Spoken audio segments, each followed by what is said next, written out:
యోహాను సువార్త 12వ అధ్యాయం 13వ వచనం చదువుతున్నామా. ఖర్జూర మంటలు పట్టుకొని ఆయనను ఎదుర్కొనబోయి జయము ప్రభు పేరుట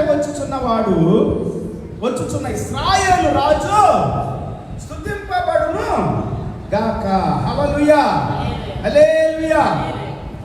ఇశ్రాయేలు రాజు స్తుతింపబడును గాక అని కేకలు వేశారని దేవుని వాక్యము సెలవిస్తా ఉంది పిల్లరా.